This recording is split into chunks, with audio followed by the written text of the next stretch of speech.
Hello. Hello, everyone. We're going to start our meeting. Thank you for coming on this rainy night. It's nice to see you all here. Is the mic not on? That's better now? Okay. So thank you. Before I open the floor for a nomination for the moderator this evening, I just want to let you know why this meeting format is a little bit different than the ones we've had in the recent past. You may have known on April 30th, the executive order from the governor was going to end all hybrid meetings. They would be going back to in person. And on April 27th, the Senate and the House decided they wanted to extend hybrid meetings. Some of our neighboring towns went back to in-person meetings prior to the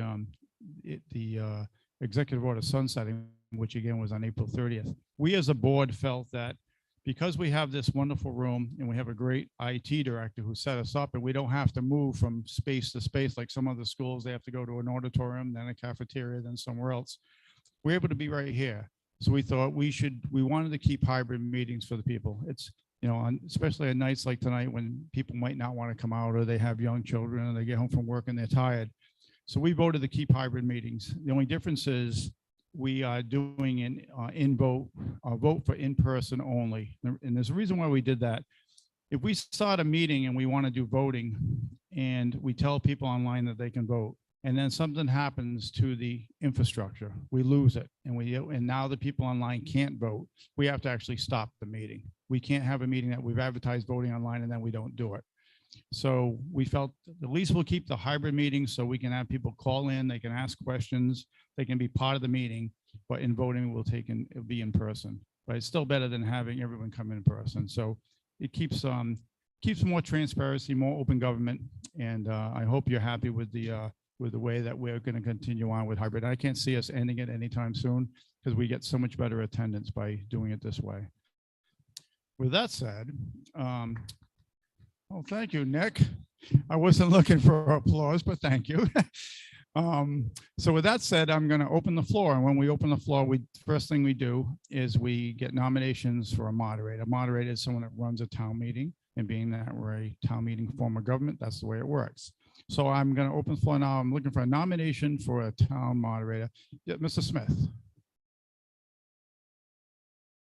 You nominate Sean Murphy. Do I hear a second? Brian Rathburn, second. So Mr. Smith nominated Sean Murphy. We have a second. Do I hear any other nominations for another moderator? Any other nominations? Okay, hearing none, and a motion by Mr. Mullane to close the nominations. We will all in favor of closing the nominations say aye. Aye. Opposed? Okay. So we have one nomination, Mr. Murphy.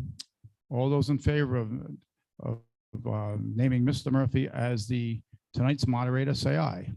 Aye. Opposed? Okay. Sean, the floor is yours.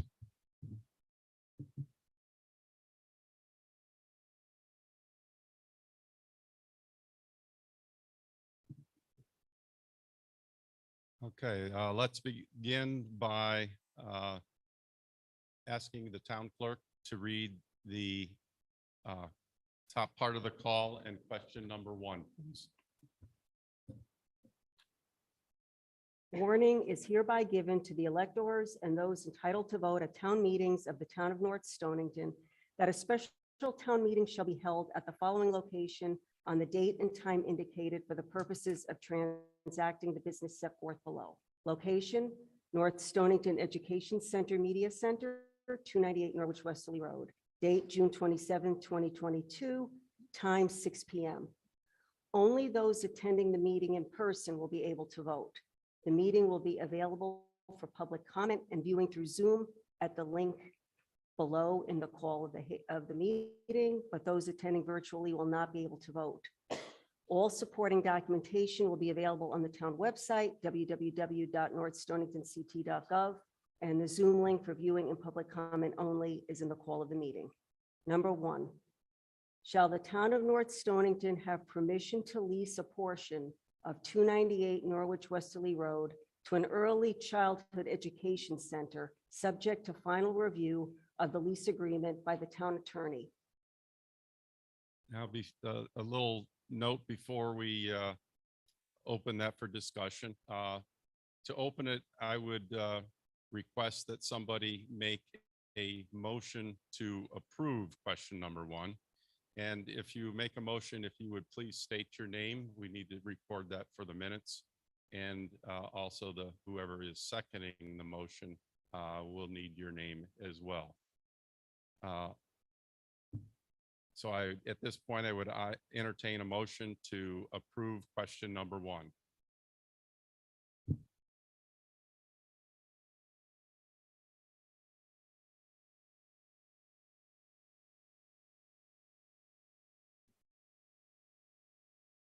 Motion was made by Nick Mullane. Do I hear a second? Ann Norwalk. Now, another housekeeping item, when we start discussing this, because we have people online, I mean, you may feel that your voice is heard and loud and so forth, the people in the room. But regardless, we need you to come up to the mic for the discussion so that the people online, they ensure that they could hear you. So even though you have a good, strong voice, please observe that rule. So we have a motion for to approve and a second. And at this time, I'd like to open this up for discussion and ask that Bob Carlson discuss this item. Sure. So if there's any questions, please ask them now. I'll be glad to answer them. If I don't have the answer, I will defer to either our town attorney or our admin finance director. Okay. And if you would state your name, please.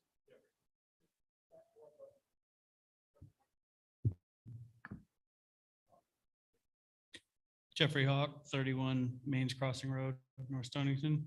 For this lease, are we planning to use the backside of this building since there's a lot of already offices in the front of the building?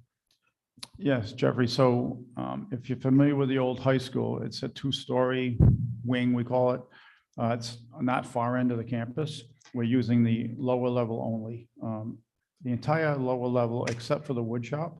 Wood shop we're going to keep in town possession because the principal of the high school said they might want to run an elective on wood shop again. And sometimes the custodians use the wood shop to do things around the school. So we're going to keep that for town use, but every other part of the first floor is going to be used by the Early Learning Center. And it'll be roughly 6-month-old children up to 12 years old.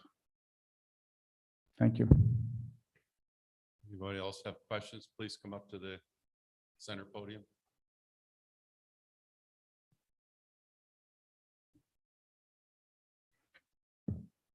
Kathy White, 208 North Westerly Road. Are they planning on where the children are going to be, like if they take them outside, even though they're 6 months? Do they?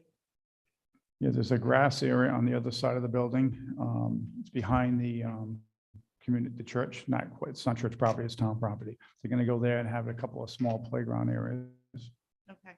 I just didn't know because I know I work in early childhood, so I was wondering where they were going to go and what their plan was for that. And the reason I picked that spot is there's a 42-inch door on that side of the building, and they had to have that for the toddlers. Okay. Yeah. Thank you, Kathy. Denise. Denise Hawk, Mains Crossing Road. So my question is, will this help to offset the cost of expenses for this building? And if so, about what percentage of it? Right. So the Early Learning Child Center is paying $5.25 per square foot. There is 5,749 square foot that they're leasing. Comes out to just a little over $30,000, plus they're paying their own utilities. So with that said, that would more than cover the entire 2-story wing. It's not on tonight's agenda, but if the Board of Selectmen tomorrow night will be addressing and awarding a contract, hopefully for the demolition of the 1-story wing. So when that comes down and we get this rented out on the 2-story wing, we'll offset most of the cost for this building, except for what the town uses in the middle. And I mean, this is an expense to have a nice meeting area like this. Thank you. Are there any other questions? Mr. Moderator, I see no other questions. Seeing no other, what about online? No one's online? There's people online, but I don't see any questions. Okay, we're going to vote by a raise of hands. And I ask you to, once you put your hand up, to keep it up. And I guess I will do the counting on that. By a show of hands, all those in favor of approving the motion signify by saying aye, or I'm sorry, raise your hand.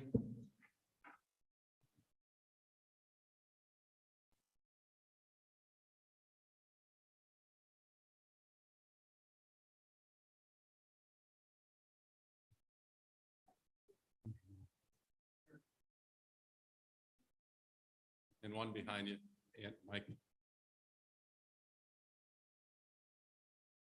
And all those against, raise your hand. Against the motion, Charlie? Yeah, only one vote, Charlie. Mhm.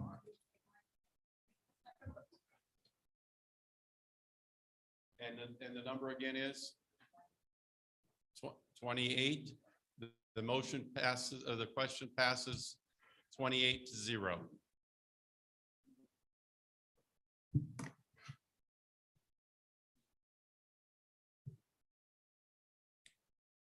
If you would read the second question, please. Number 2, shall the town approve $100,000 in American Rescue Plan Act funds to replace lost public sector revenue and fund a small business program as prepared by the Economic Development Commission? Entertain a motion to approve question number 2.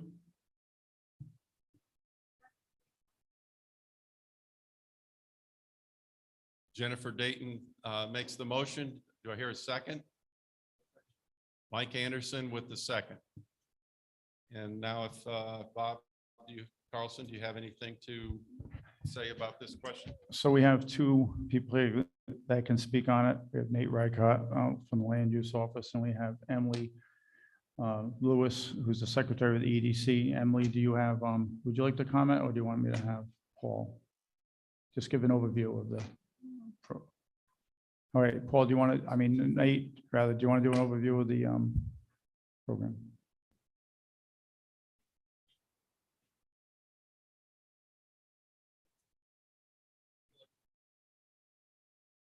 Are we on? So If you'd introduce yourself to the. I'm Nate Reichert. I'm the Land Use Office. I run the planning, development, and zoning official for the town. The program that we're asking for $100,000 in COVID money is effectively a reimbursement expense program for small businesses who have been negatively impacted by COVID over the last years. The program comes to us from EDC. It's also been vetted by the selectmen as well as the Board of Finance. Effectively, what the EDC is proposing is that we're going to be asking for applications to come in from the business community, showing that they meet one of the 5 federal guidelines criteria, and asking for reimbursement for expenses relative to the impact of COVID on their small business. So then at that point, the EDC will collect applications up through the 1st of September. And then at the September meeting, the EDC will start potentially awarding grants for applicants. The thought is that the typical grants we're seeing would be somewhere between $2,000 to $3,000. However, the program has a maximum cap of $10,000 per grant. So when you add all that together, the EDC, the commission itself will be, the staff and the land use office will be organizing the applications, presenting them to EDC, who will then approve or deny said application. So if there's any questions. Are there any questions on this motion?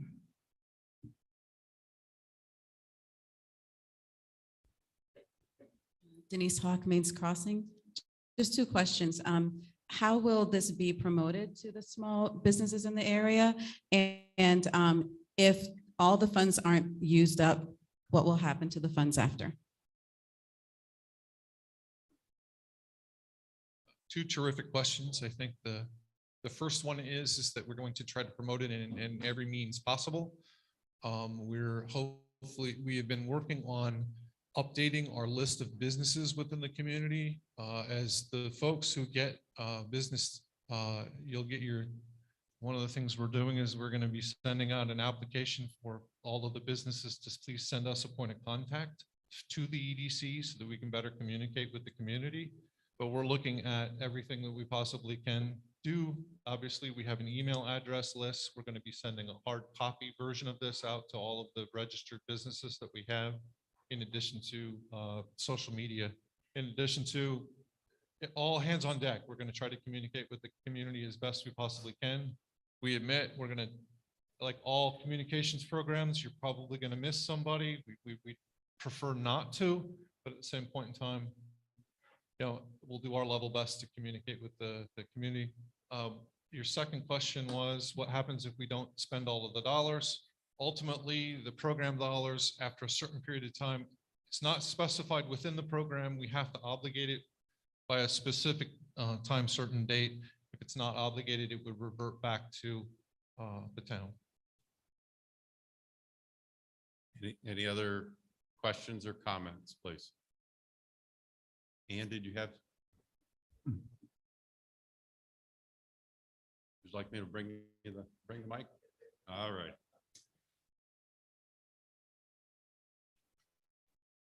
And I'll walk Northwest Carter Road. I guess I'll go this way. There he is. Do you have any idea how many might be eligible for this, or you'll just have to wait and see? Just ask. Ultimately, that is the $100,000 question. If we track this program after similar programs that have been run across the state, most of them have subscribed out any amount of dollars that have been appropriated to the program fairly easily. And in a couple of communities have actually gone back to the fund and asked for more funding and received more funding. So I think what we'll see is right now on our list of businesses, we have about 120 points of contact. We expect that we're going to be adding a significant number to that once we get our survey back from our tax bill insert. Assuming that people want to provide us with point of contact for their business. I think what we're seeing there is we would have somewhere between 125 and perhaps 200 businesses within the community that may be eligible. The criteria they have to meet is dictated to us by our friends at the federal government who wrote the program guidelines. So we have to follow those rules, but the rules honestly are fairly broad and fairly open to interpretation, which gives EDC a lot of room to offer grants. They're going to be need-based grants, so we'll focus on the smaller businesses that were really heavily affected. So restaurants that had to close, those sorts of things. Some of the hotels were impacted. Those are the businesses that I think we're going to see the most focus on. But at the end of the day, if your business was adversely affected by COVID, you have a right to ask for reimbursement for if you had to buy masks or if you had to clean or any of these types of programmatic things. But the EDC will sort through all that and hopefully be able to help businesses get back up on their feet. Any other questions or comments? Yes, please come up to the mic.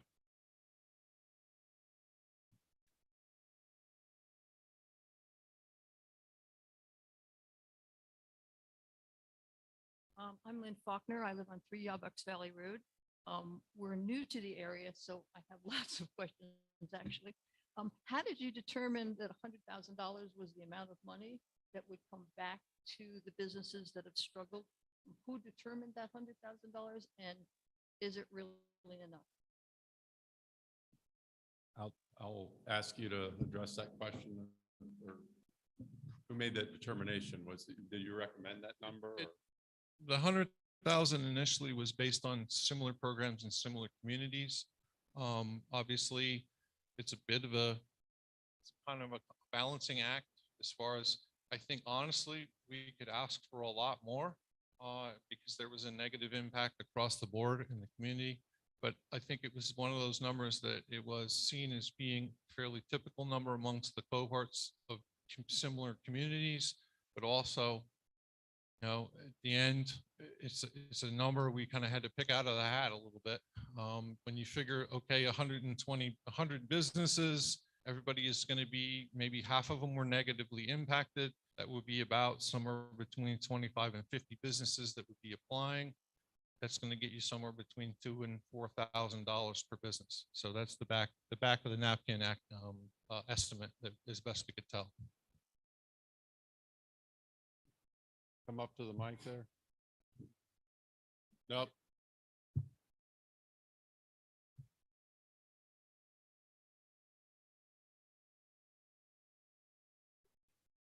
Yeah, so you couldn't hear her question when she spoke into the mic? Okay.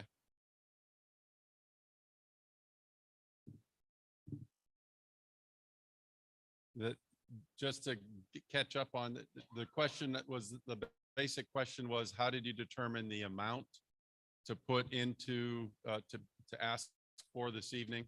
And you did, hopefully you heard Nate's response. Any other people in the room have questions or comments? Anyone online? Oh, Jeff Hawk, Maine's Crossing Road. Who makes up the Economic Development Commission, since they're the one that's going to be approving all of the small businesses that get approved for this? Do we have anyone on the commission here tonight that would? Emily Emily, Lewis. would you come up to the mic and address that, please? The question was, who was on the Economic Development Commission? And what was the second part of that? Right. Yeah. Yep, it's a voted in position. Sam Sharenza is our president. Chris Anderson is our vice president. I'm the secretary. Will Myson is the treasurer, and then we have 4 other board members. Thank you. Any other questions or comments? I'm not sure. I can't see if anyone has any hands up online or not. No one online. Okay, now we will take a vote on the motion by a show of hands. All those in favor of approving question number 2, raise your hand and keep it. And if she's going to count. Thank you.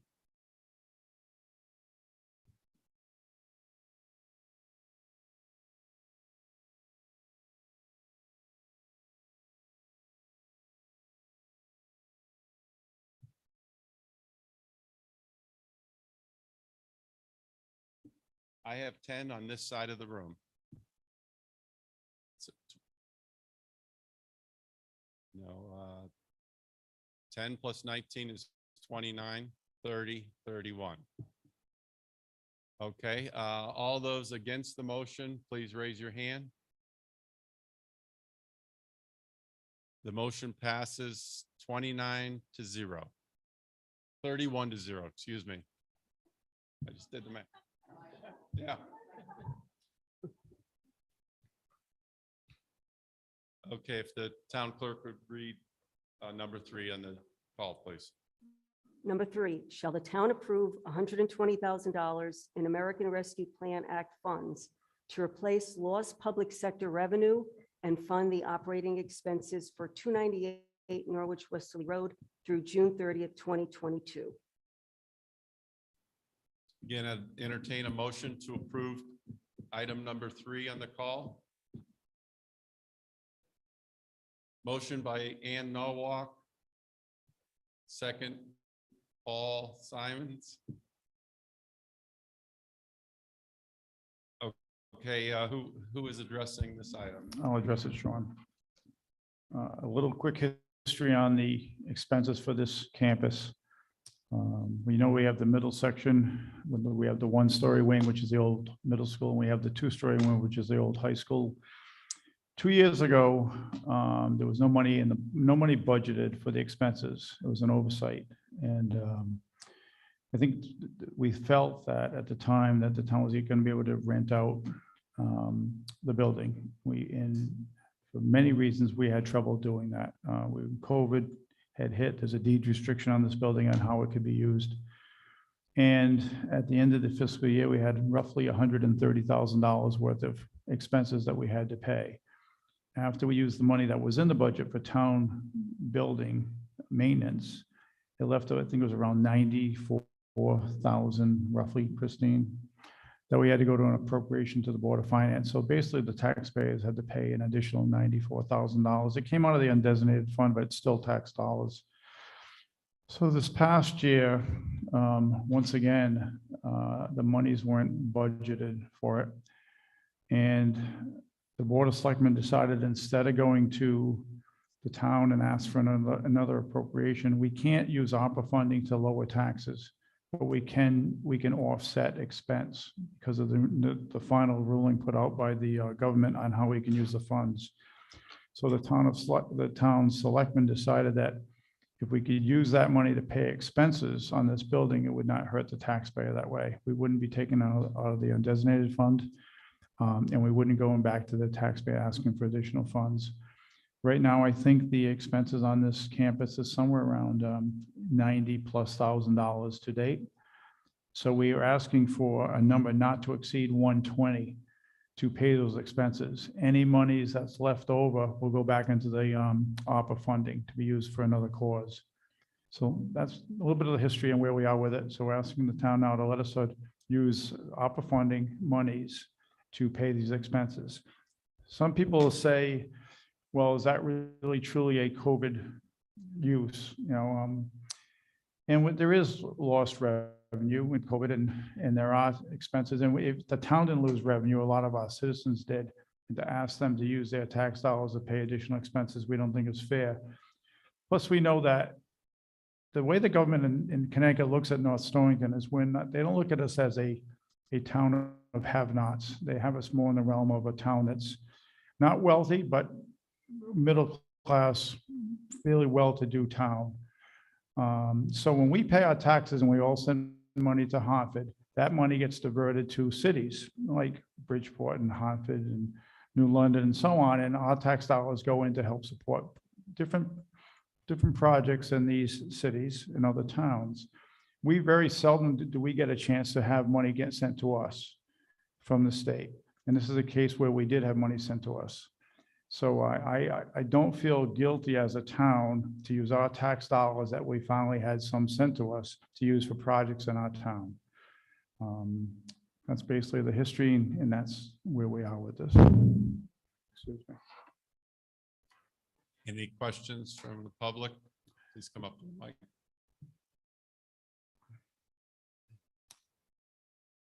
Mr. Woodward. Carlson. Quick question. Oh, Sure. Brent Your Woodward, Yarbucks Valley. Sorry. We've passed the $100,000, item 2. And I'm going to assume, for the sake of the conversation, that we passed the 120 in this one.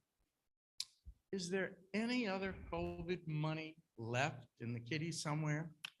No, well, there's very little. Christine, there's Before you answer that, Bob, the question was, seeing that we spent 100,000 on number 2 and we're asking for 120,000 on number 3, basically what's going to be the balance left? And I'm sorry, Bob. That's okay. No, that's fine. So, Brent, what we did was actually earmarked 100,000 for what was just passed back in January when we had the community conversation. So we knew that was already earmarked. Hopefully it would pass once we didn't have the plan finalized until now.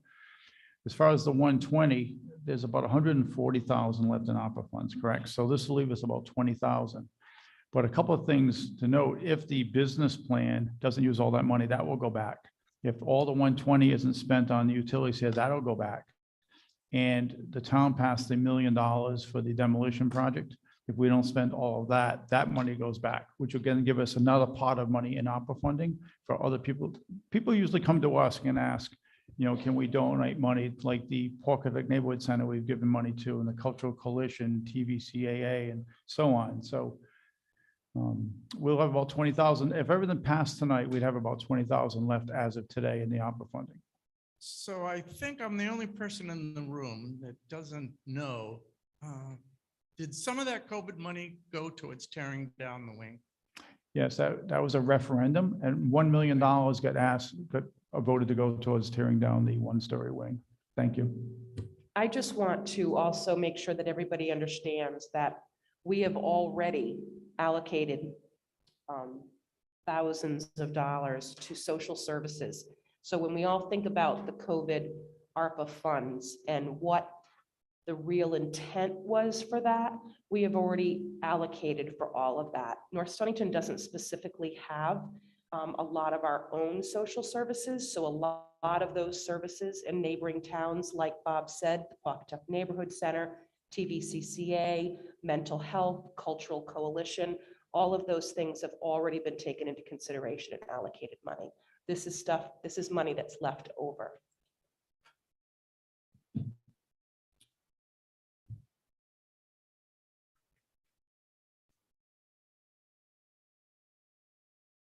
Gary Anino, 91 Main Street. Bob, you mentioned the school possibly having a need for the wood shop. I'm getting a little concerned that we're growing back into this place instead of focusing on what we agreed to do, and that was to take it down. The more we retain, the more we, the taxpayers, have to pay for this building. And, you know, the question at hand is COVID money. But if we don't get it down now, next year, it's going to be on our nickel. Okay, so Gary, I agree with you. There was the two-story wing, or the old high school, was never proposed to be taken down. That was not in the first referendum, the second referendum of the school building project.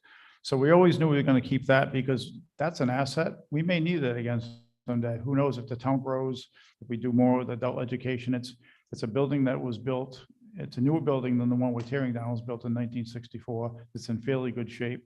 So actually, by having a tenant in there now, it's keeping that building alive for the town for possible future use. And she really didn't have a need for the wood shop anyway. And there's a lot of good equipment in there that we would have to dispose of if she was going to use it as a preschool classroom. So it made sense that we're not growing back into it, but we are saving it as an asset. And what she's paying between the utilities and her square foot fee more than covers the entire two-story wing. Even the second floor is covered in those expenses. Sure.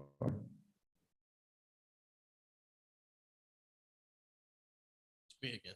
And this isn't a trick question, but all said and done, assuming we take the single story and down, and the Board of Ed retains what they currently occupy, and we potentially use the wood shop, how much of the remaining facility is an increase in the town's footprint, budget-wise? I mean, is it 60% of the remaining building? Is it 80%? So we've budgeted 85,000 in this year's budget. Something new. We actually budgeted for expenses in this building. It's probably going to be close to, well, I can't say it's a third because it's a little bit more than that. Probably close to 40%. But there's also, we have a Board of Ed that uses the central office, and we'd have to spend money to put them some other building if we didn't have this one.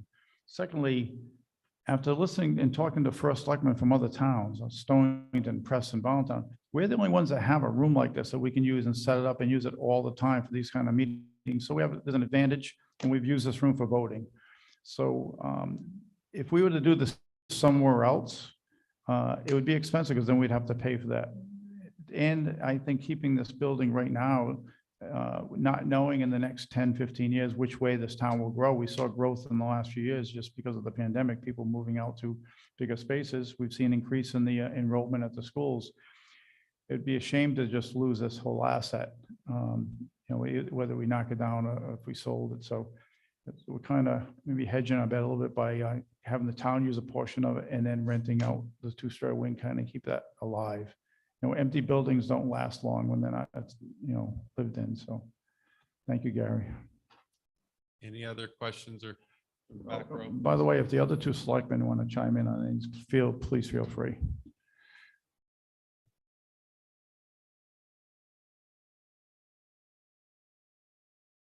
Kathy White.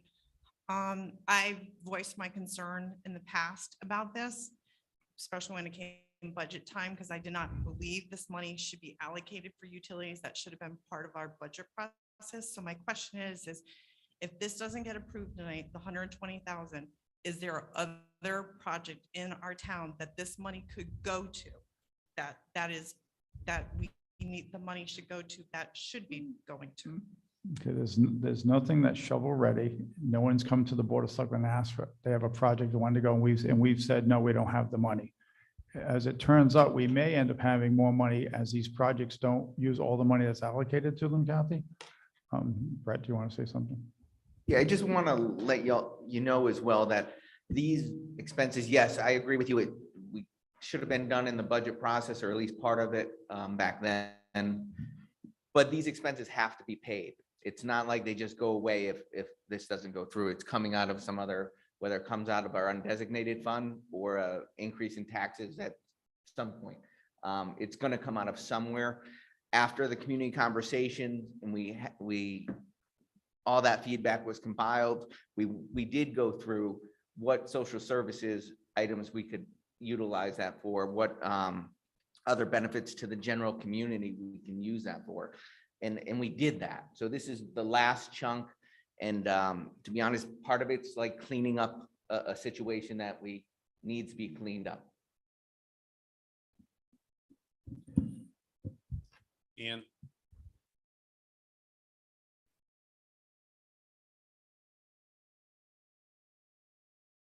And I'll walk again. You've talked about social services and things that are needed there. Has given any thought to Teresa Pensis at the senior center? She helps all sorts of people in town that need different programs, and I'm sure she could find places that could be used that would help people in town. She keeps track of everybody, and she's an amazing treasure for the people she helps. The question was, did we consider the senior center as a possible need for some of the funding? So Ann, Teresa presents a budget each year to us, and we review that budget and put it forth to be voted on by the Board of Selectmen. Then we bring it to the Board of Finance and then to the town. She's budgeted for what she thinks she needs. We have done other things with her with additional, like always giving her like additional COVID tests and things like that. But as far as money's going, the ARPA funding, there was not something she asked for. If she did, if she came to us and said she wanted to do something with ARPA funding, we could at least look at that, but she has not done that. But she did ask us for a certain number of dollars in her budget.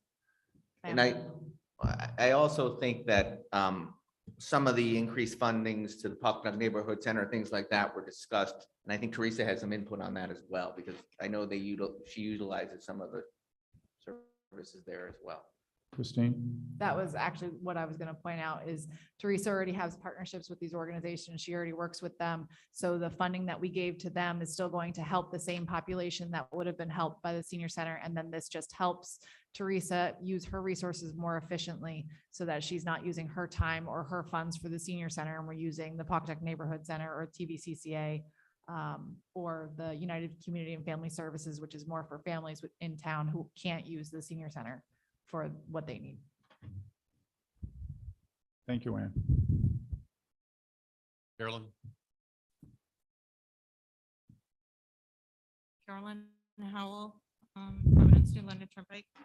I just want to say, I think it's unfortunate that we're having this. If you can step up closer to the mic, please. I just want to say that I think it's unfortunate that we're having to ask for this money from these funds.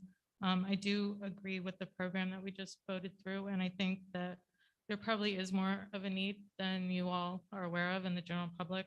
And personally, I think the money would be better spent, allocated to those needs, especially in light of what's going on with the economy right now with, gas prices and everything else that, increased cost of food and electric and everything. So I was just curious, if this wasn't approved tonight, what would be the impact to each household in town if we had to pay it, in additional taxes rather than using the money for what it was really intended for? Carolyn, I don't know the exact number. We didn't investigate what it would be as each individual household, what the windfill would be if we didn't do it this way. But we know the money would probably have to go to, we'd have to go to the Board of Finance for an appropriation. So it means we would be spending taxpayer dollars on this.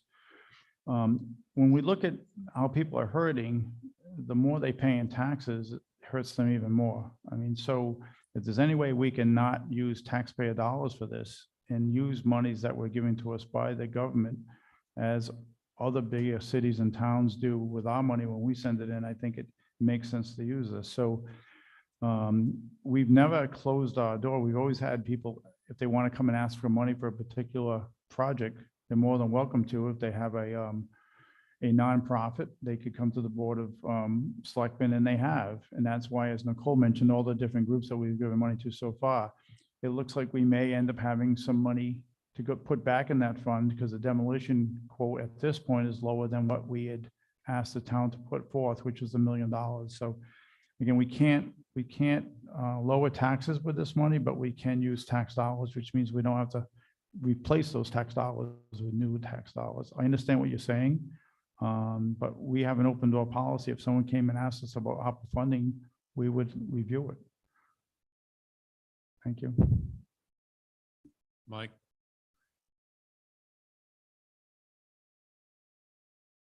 Mike Anderson, 83 Cedars Road.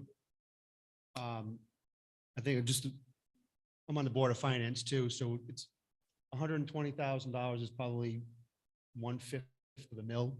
And Christine could back that up, but it's all going to come out from undesignated. I mean, you've been there before, and it's not going to be new taxes. There won't be like a new appropriation or a new tax bill comes out. It's going to be from the undesignated fund, which is our money. So that's to Bob's point of like, let's use not our money. And I just wanted to address, just so people, like Gary, you had a question about how much is going to be ours. Do we know how much square footage that shop is, the wood shop? Approximate? All your years of Maybe construction? 3,500 square feet, I'm guessing. Maybe 3,500 square feet as a guess, Okay, so maybe less. the lease that we approved is 5749. So you think overall it's something like 10,000 square feet per floor? Yes. Okay, so we have 10,000 plus 3,500 plus whatever this is. Oh, that's going. Well, to the front door. I'm Let- saying that's. All right, we can't have those side conversations here. If you want to come up to the mic, Gary, and I'm just like, so for your information, that's what we're talking about is 10,000 square feet plus everything that you've walked through. Thank you.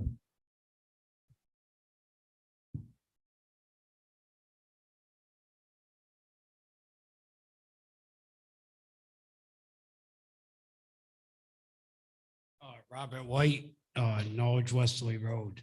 I just have a question. The 120,000, that is for the upkeep on the wing that we're tearing down? Or is that for the whole building? That's the entire campus. So it's all, we've addressed this campus as 3 sections, right? The middle school, the middle section, which we're in now, where the Board of Ed is, and then the 2-story wing where the old high school was. Okay, Each one was somewhere around a third, and a third when it came to what the expenses were.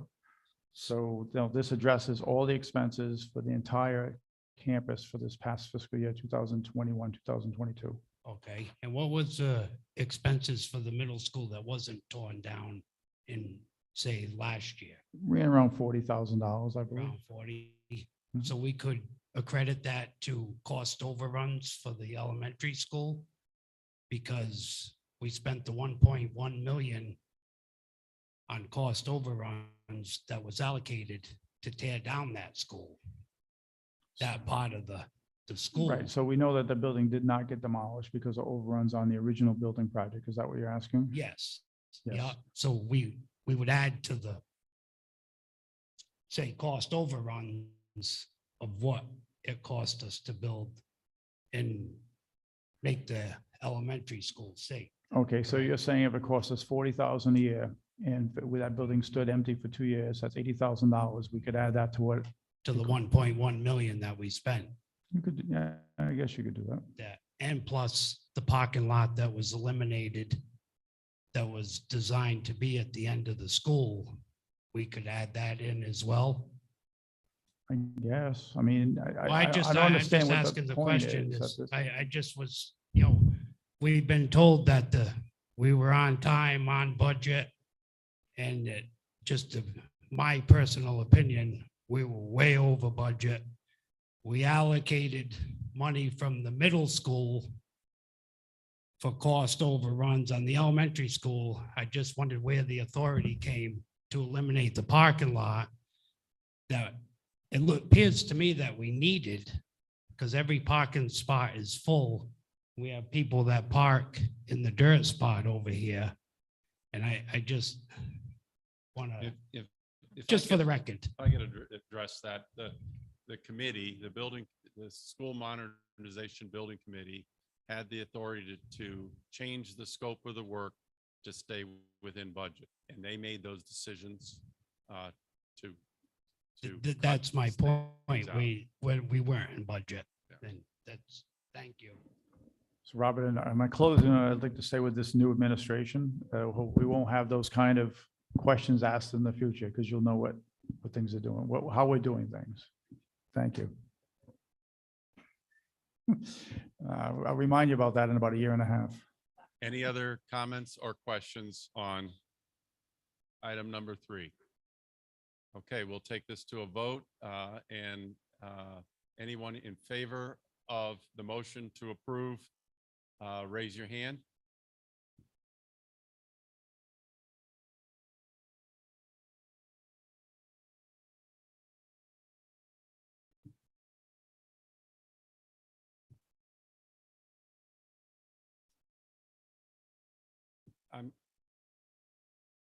I got her. And I had 12, so 17 and 12 is 29. All those against? 1, 2, 3. The motion carries 29-3.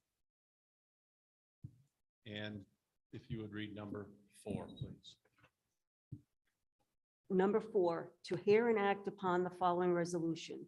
Resolved, that the Board of Selectmen is hereby authorized and empowered to obtain loans at current interest rates for loans to municipalities in anticipation of the receipt of tax collections and in anticipation of the receipt of federal and/or state grants with respect to a project or program on such terms and conditions as follows.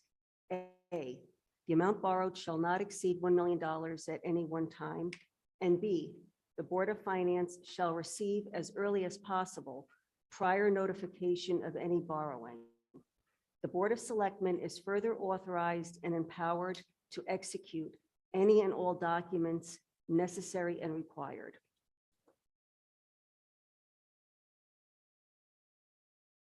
I would entertain a motion to approve item number 4 on the call. Paul Simons makes the motion. Second, Nick Mullane. And So on this particular question, when I read it myself, and I just heard it again, it sounds like it's a scary question. Like, do we want the Board of Selectmen running out and taking out a loan for $1 million? The answer is no, we don't want to just at the drop of a hat, run out and take a loan for $1 million. This is something that's typically brought up at the same town meeting as the budget. And we're remiss by not doing it at that particular meeting. We have 2 of the last 3 first selectmen here, Nick Mullane and Sean Murphy. And I think, unless I'm wrong, Nick, this actually started when you were the first selectman. This has been kind of a rubber stamp situation for a possible emergency coming down the pike. Did this start after the 2010 floods, or why did this come up to begin with? Is it any chance you could come up and kind of give us a little history on this question? Or if not, Sean Murphy could, I'm sure. I believe it's in the statute to had, the selectmen had the authority to do that. What it is if you don't get the state funding you're expecting from the state, or if you don't have the tax collections come in time, this gives the selectmen the authority to go out and borrow money to cover those, to cover normal operating expenses. Clarify that, Nick. Step up to the mic, Nick. If you step And the in. reason this is done now is because if you end up with a shortfall and it's a surprise, it would take quite a bit of time to go through the town the Board of Selectmen, the Board of Finance, then a town meeting, and then a vote. And it could be required to be petitioned to a referendum. Therefore, we do it in advance, so we already have the authority, and there's no problem in going through the procedure. We've done this every year. And to the best of your recollection, either you or Sean, has the Board of Selectmen ever gone out in the past and had to enact this? No. Okay. I feel like an attorney. Mike, do I sound like an attorney? All right. Thank you so much for your testimony. Are there any questions or comments? Yes, in the back right there.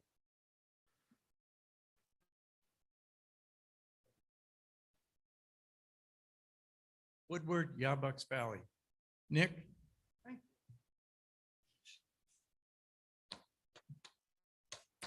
This is just classical legalese. And Bob, you're right. When you read this, bothers the daylights out of me. I don't know why we keep repeating these words that we somewhat not quite sure of. But aside from my comment, the amount borrowed shall not exceed $1 million at any one time. If there were 10 times, could you borrow 10 million? Wow. Sean, do you have an answer for that? If this is the wording that you were approving, this would indicate to me that you have the authority, if there's more than one occasion, that you would have the authority to do so. That's my interpretation. So basically what we're doing is this is to protect the town, as Nick said, so it could take 2 months to go through the different boards, the commissions, the public hearing, the referendum to get the money. And if it was something that was an emergency and we needed the money quickly, we wouldn't be able to do that. So I guess the answer to your question, Brent, is yes, I guess we could. Up until this point, it's never happened. And also this, each year ends and we have to vote on a yearly thing. This doesn't stay on for 3 or 4 or 5 years. So next year when we do the budget, we'll be asking the same question, confusing the heck out of people once again with the same words. And maybe we'll try to see if we can reword it for the next time, but your question has been answered as yes. Just this doesn't give you, the selectmen, the authority to spend for any expenses that aren't already included in the town approved budget. Just to make it clear, only the stuff the town has already approved. Yes. Jennifer Dayton, Ruderman Road. I would love to see this wording changed in the next iteration, not now.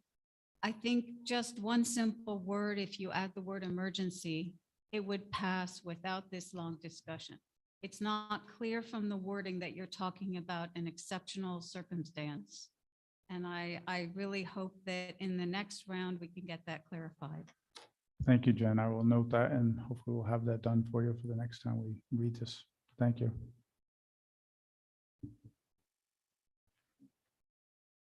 Ryan Rathbun, 263 Grindstone Hill Road.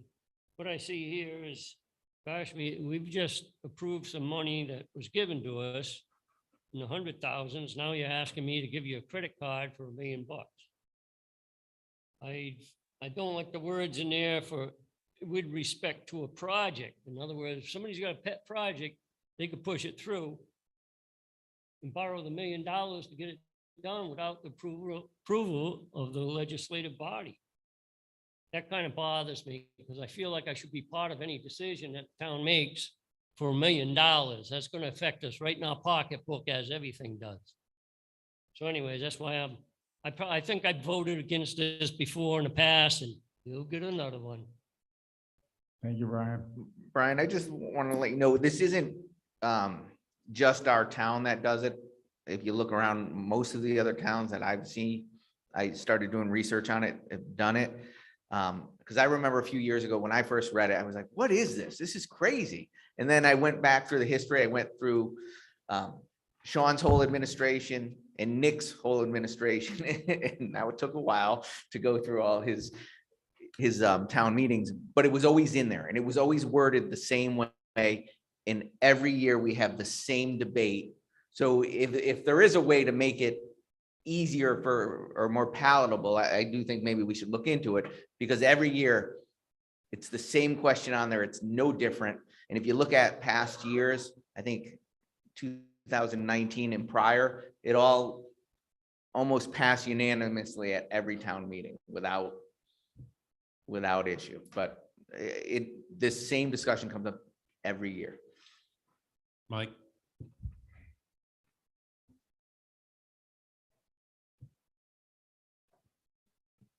Mike Anderson, 83 Cedars Road. I just want to reiterate again, as Sean clearly pointed out, that this is for expenses that were approved by the budget. So it's not a new project that they can go after, Brian. It's the Board of Finance have already approved all the expenses for the year. And should something happen where we have another spring flood and it floods out 4 bridges and each one costs over $1 million, then yes, they're going to have to take out $1 million for each thing after probably the undesignated fund is drained. So like Nick eloquently said, it's so you're bypassing all the stuff that's going to be required to take care of these emergency situations, which could cause further damage. So it's pretty fine by me. The middle there.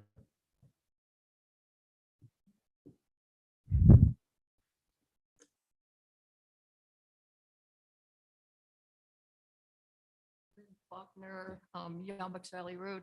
I grew up with a mother that said, just because everybody else does it, doesn't mean that you should do it. And that's what you're saying here. I'm sorry. I have a serious problem that you're asking 30 people in this room to make decisions about how we're spending $1 million when everybody else does it. Shouldn't there be more people, more voting? I mean, you're laughing, but I feel a great obligation here to make decisions based on information. And when you say, well, everybody else does it, so we should raise your hands and it goes through, is really not acceptable. Yeah, as far as the number of people, this is a good turnout for a town meeting. Yeah, I just want to clarify when I say my mic's really loud for some reason. It might be yours too, but when I say other towns do it, I'm talking about the legality of it and how other towns they protect themselves, and it's a protection mechanism. It's not that any of us want to spend money that we don't have or without discussing it. And if you look at one of the last lines, it says prior note of, we have to let the Board of Finance know prior to any borrowing that would happen. So that would be a discussion there. And even though we're empowered to do so, I can tell you from our board, we listen to our residents. And that's why we've tried to be so forthcoming with all information, but knowing that we're going to have to talk to the Board of Finance if something were to happen, that's another discussion where the public could weigh in. But ultimately, you have to have some faith in the people that you elected. And that's where your voices are heard. In our form of government, with our town meeting form of government, this is your direct input to your government.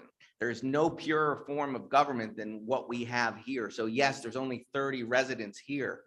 But we're here listening and others are listening. And, you know, sometimes when you send something to a referendum, there's people that vote, but they don't know what they're voting on. So those don't always go over well either, because they're voting without having the information. The benefit of a town meeting is that you guys are being informed on the topics, and then you vote with your conscience, and you do it that way. Thanks. Robert.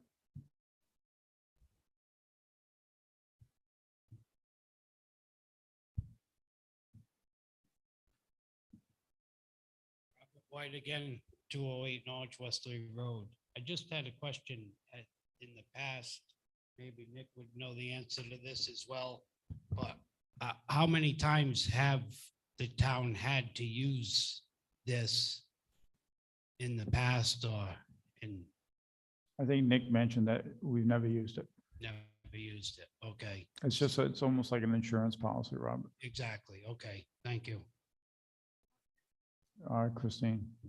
So this isn't, so if you look at our budget as around 21 million dollars, this isn't looking to add an additional $1 million to the expenses. This is just looking in case we don't have enough money in the bank, knowing that we've sent out tax bills to bring in that amount of money and we're anticipating state grants and another amount of money. If we don't have that in the bank, this is to borrow up to $1 million to fund a project that's already been approved and we already know we're going to get the payments for.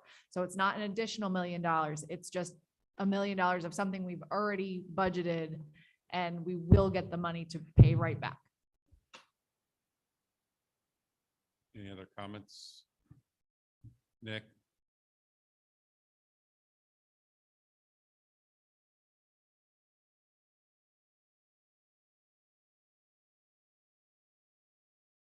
What's the undesignated fund balance right now?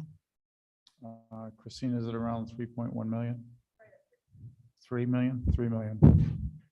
Understand, what we're doing tonight is an administrative safeguard that we won't cause ourselves extra costs if for some reason we don't get the grants and we have to start using money, because if we don't start paying our bills that we already will have obligated, it's going to cost us extra money and possibly interest on it and all kinds of problems, and we'd have to get the lawyer involved.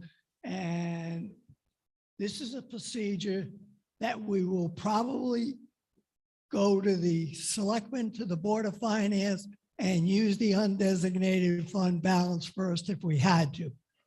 So we've got that much of a cushion. That's not good business, though. We'll use it if we have to, but we don't want to give either the state of Connecticut or the federal government, we got money and take care of it anyways. We want to twist their arm as much as we can, so they will pay on time and not hold it up. And on occasions, they have held money up and not paid on time. So therefore, we had to manage so we wouldn't have a problem. But this is an administrative thing, and we bring it every year because we have the town meeting forum of government, and we should be making sure you're up to date, because as we go along and the budget increase, that $1 million is going to increase also. Thank you, Nick. Other comments?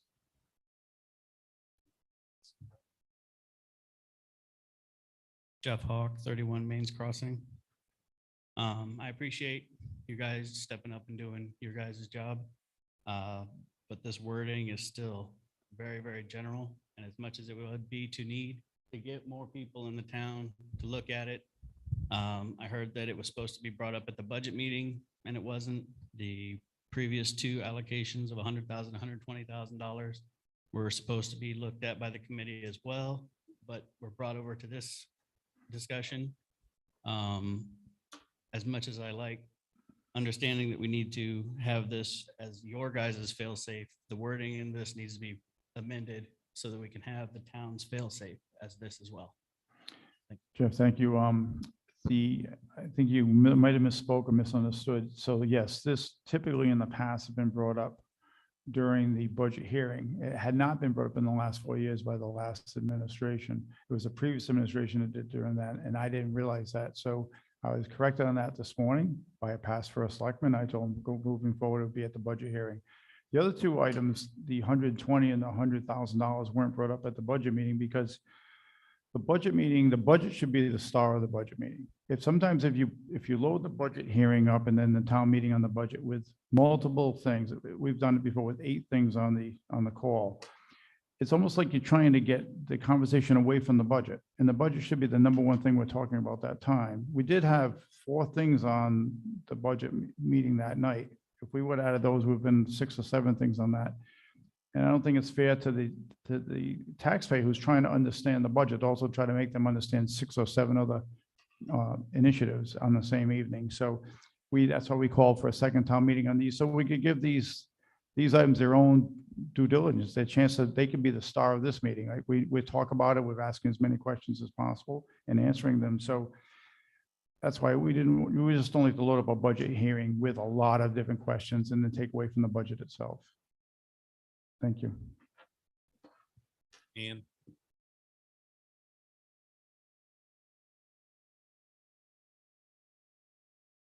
And now, 2 things. How long do you think you'd last if you abused this? I think we'd take care of that real fast.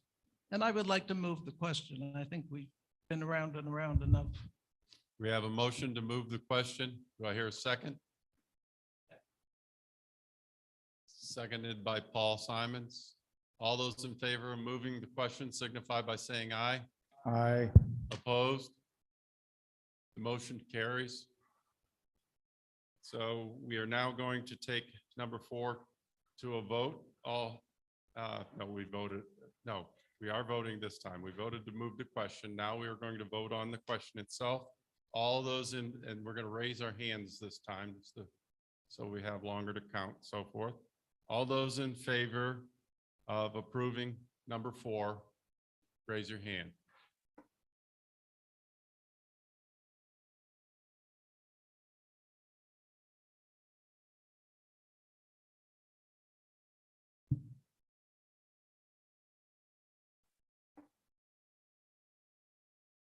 You have 18, I have 11, that's 29. All those against? 3.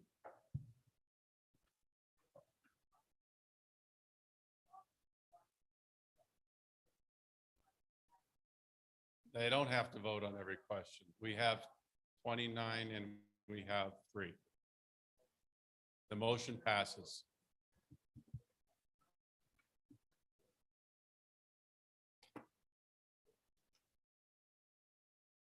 I'm sorry you were given the opportunity to raise your hand each time. I don't think I rushed anyone, so. We don't have to have the same number every time people vote. I understand. Do I hear a motion to adjourn?